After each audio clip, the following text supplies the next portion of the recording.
नमस्कार. आजच्या व्हिडिओमध्ये मी तुम्हाला संकष्टी चतुर्थीला आईने मुलासाठी कोणते उपाय करावे हे सांगणार आहे. पण त्याआधी तुम्ही चॅनलवरती नवीन असाल तर चॅनलला लाईक करा आणि सबस्क्राईब देखील करा. कमेंटमध्ये श्री स्वामी समर्थ किंवा गणपती बाप्पा मोरया लिहायला विसरू नका. पंचांगानुसार मार्गशीर्ष महिना सुरू आहे. या महिन्यातील कृष्ण पक्षातील संकष्टी चतुर्थी 18 डिसेंबरला साजरी होणार आहे. संकष्टी चतुर्थी बुद्धी, ज्ञान आणि संपत्तीची देवता असलेल्या गणेशाला समर्पित आहे. या दिवशी व्रत केले जाते. तसेच रात्री चंद्राची पूजा करून त्याला जल अर्पण करण्याची देखील परंपरा आहे. मान्यतेनुसार संकष्टी चतुर्थीचे व्रत करून श्री गणेशाची आराधना केल्याने सर्व प्रकारचे संकट हे दूर होतात. भरपूर वेळा आपल्या मुलांच्या यशामध्ये अनेक अडचणी अडथळे येत असतात. मुलांची पाहिजे तशी प्रगती होत नाही. मुले अभ्यास करून देखील त्यांना यश मिळत नाही. भरपूर मेहनत घेऊन त्याचा मोबदला मिळत नाही किंवा मुले उगाच रागवतात, चिडचिड करतात. एखाद्या कारणावरून उगाच भांडण, क्लेश घरामध्ये होत असते. तसेच मुलांना पाहिजे तशी नोकरी मिळत नाही किंवा नोकरीमध्ये प्रमोशन मिळत नाही. तर यासाठी आपल्याला या संकष्टी चतुर्थीच्या दिवशी काही उपाय करायचे आहे, ज्यामुळे हे सर्व अडचणी, अडथळे नक्कीच दूर होतील. गणपती बाप्पा हे विद्येचे देवता आहे. त्यामुळे जर आपण या दिवशी काही उपाय केले, तर ते उपाय खूप प्रभावी ठरत असतात. तर संकष्टी चतुर्थी ही 18 डिसेंबरला सकाळी 10:06 सुरू होईल. तर दुसऱ्या दिवशी 19 डिसेंबरला सकाळी 10:02 समाप्त होईल. त्यानुसार संकष्टी चतुर्थीचे व्रत 18 डिसेंबरला केले जाईल. या संकष्टी चतुर्थीच्या दिवशी आपण सकाळी लवकरच उठायचे आहे. अगदी ब्रह्ममुहूर्तावरती उठले तरी पण चालेल. कारण की जेव्हा आपण ब्रह्ममुहूर्तावरती पूजा सेवा करत असतो, तेव्हा ती सेवा खूप फलदायी ठरत असते. त्यामुळे नेहमी पूजा सेवा करत असताना ब्रह्ममुहूर्तावरती सेवा तुम्ही जरूर करावी. मान्यतेनुसार भगवान गणेशाला विघ्नहर्ता म्हटले जाते. त्यांची पूजा केल्याने व्यक्तीच्या जीवनातील संकटे आणि अडथळे दूर होतात. संकष्टी चतुर्थीच्या दिवशी श्री गणेशाची विधिवत पूजा केल्याने सर्व मनोकामना देखील पूर्ण होत असतात. या दिवशी आपल्याला गणपती बाप्पाला अभिषेक घालायचा आहे. प्रथम एक चौरंग ठेवायचा आहे. चौरंगावरती लाल वस्त्र टाकायचे आहे.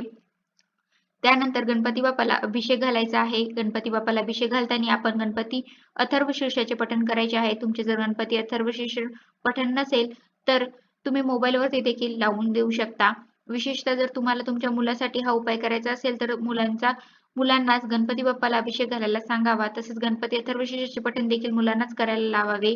यामुळे त्याचा फायदा हा त्यांना जास्त होईल आणि जर मुलांना शक्य नसेल तर आई-वडील देखील हे करू शकता. त्यानंतर जे बाप्पाच्या तीर्थाचे पाणी आहे ते आपल्या मुलांना प्यायला द्यायचे आहे. मग पहिल्यांदा अगोदर तुम्ही गणपती बाप्पाला एकदा अभिषेक घालून घ्या.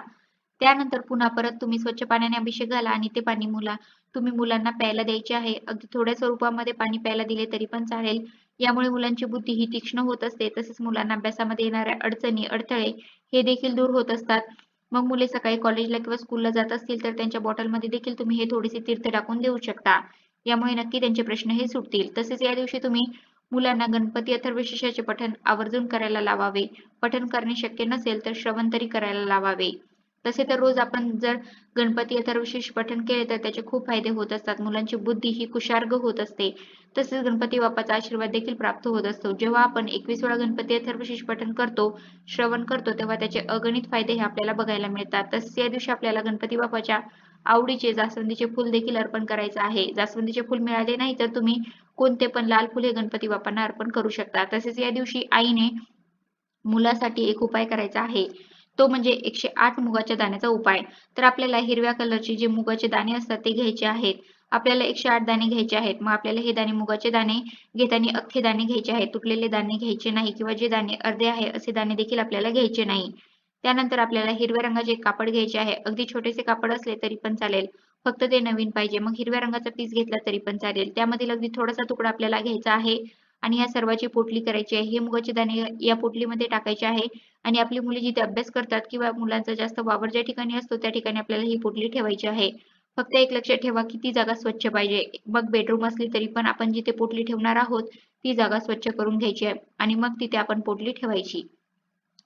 जर तुमच्याकडे गोमूत्र असेल तर अगोदर तुम्ही तिथे गोमूत्र शिपडून घ्या आणि मग तिथे पोटली ठेवू शकता किंवा गोमूत्र नसेल तर तशीच तुम्ही स्वच्छ करून फक्त पोटली ठेवली तरी पण चालेल किंवा तुमची जर मुले बाहेरगावी असतील, बाहेरगावी शिकण्यासाठी असतील किंवा बाहेरगावी नोकरीसाठी असतील तर मुले आल्यावरती ज्या ठिकाणी त्यांचा जास्त वावर असेल त्या ठिकाणी आपल्याला ही पोटली ठेवायची आहे. जर तुम्हाला 2 मुले असतील आणि दोन्ही मुलांच्या बाबत तुम्हाला अडचणी, अडथळे येत असतील तर तुम्ही अशा प्रकारच्या 2 पोटल्या देखील बनवू शकता.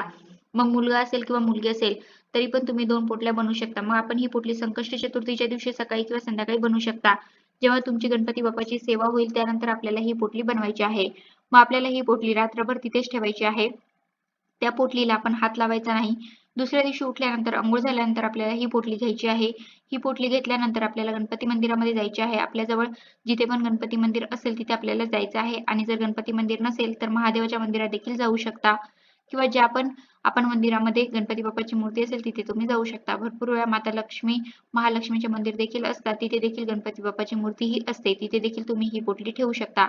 आपण ही पोटली घ्यायची आहे. त्यानंतर आपण एक दिवा देखील घ्यायचा आहे. तुम्ही पणती किंवा कणकेचा दिवा देखील घेऊ शकता. आपल्याला हा दिवा गणपती मंदिरात लावायचा आहे. जिथे आपण पोटली ठेवणार आहोत तिथे आपल्याला हा दिवा लावायचा आहे. आपण ती पोटली ठेवल्यानंतर गणपती बाप्पाला सांगायचं आहे की तुमच्या अडचणी, अडथळे जे काही आहे ते गणपती बाप्पाला सांगायचे आहे. मग मुलांच्या नोकरीमध्ये प्रमोशन मिळत नसेल किंवा अभ्यासात पाहिजे तशी प्रगती होत नसेल किंवा अभ्यास करून देखील मुलांना पाहिजे तसे मार्क्स मिळत नसतील, पाहिजे तसे त्यांना यश मिळत नसेल, तर तुम्ही हे सर्व गणपती बाप्पाला सांगायचे आहे. आणि ती पोटली तिथेच ठेवायची आहे. तसेच तिथे आपण शुद्ध तुपाचा दिवा देखील लावायचा आहे. शुद्ध तुपाचा दिवा लावणे शक्य नाही झाले नाही तर शुद्ध तेलाचा दिवा देखील लावू शकता आणि जर तुम्हाला दिवा नेणे शक्य नसेल तर तुम्ही तेल देखील घरून घेऊन जाऊ शकता. मग तिथे देखील तुम्ही दिवा लावू शकता. आपल्याला जर गणपती बाप्पाचे मंदिर मिळाले नाही तर महादेवाच्या मंदिरात देखील तुम्ही अशा प्रकारे पोटली अर्पण करायची आहे आणि तिथे देखील तुम्हाला अडचणी, अडथळेही सांगायचे आहेत. प्रार्थना करायची आहे माझ्या घरावरचे सर्व संकटे दूर होऊ दे. लवकरात लवकर तुम्हाला तुमचे प्रश्नाचे उत्तर हे मिळतील. मुलांना देखील अभ्यासामध्ये यश मिळेल आणि त्यांची पाहिजे तशी प्रगतीही नक्कीच होईल.